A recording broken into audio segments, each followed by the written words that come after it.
and Goldstein, after that generation of the 1900, the teens and the 20s. I was in university and then in graduate school in the 60s.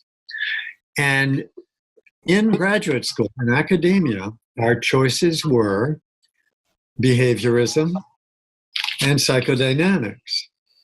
And both of them taught that a great expert distance between doctor and patient.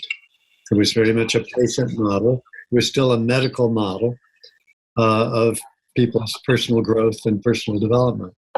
And none of it seemed to address, it seemed that the whole world of psychology had nothing to do with the political revolution of the 60s, the sexual revolution of the 60s, the women's rights revolution of the 60s, the civil rights of different minority groups, with economic justice, with finding meaning in your life.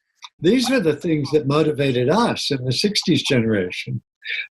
Experience and meaning and connection and sex and even what we would have called exploration of consciousness. The word spiritual would still not have been acceptable in psychological circles in those days. That was too bourgeois a word. That came in later. But the topic was there, consciousness studies. We looked to the Freudians, and they had nothing to offer us. They were beginning to have, neo-Freudians were having a lot to offer us in early childhood development, in attachment theory.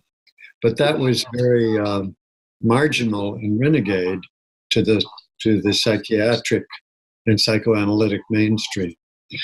Cross over to the other side, and you're in the world, on the behaviorist side, you're in the world of Watson and Skinner, and how you train people, that people are very trainable, and that's all there is to it.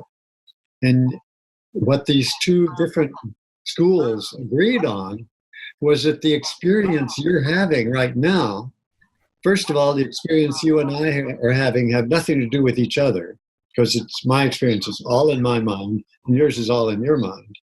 Now we know, brain research, that is.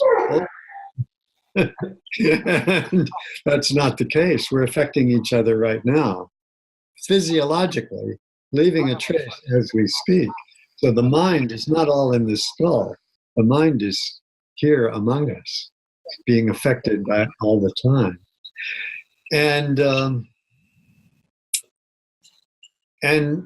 second of all, that my thoughts about what's happening, my experience, is irrelevant in both of those.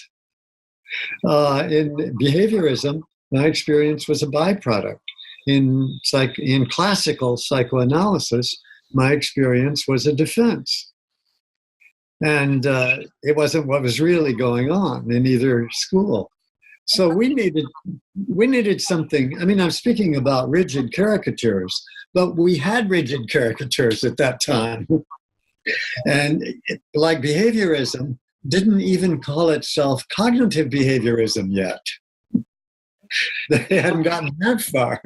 And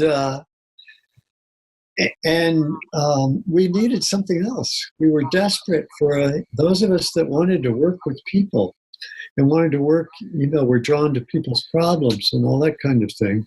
We didn't have any tool.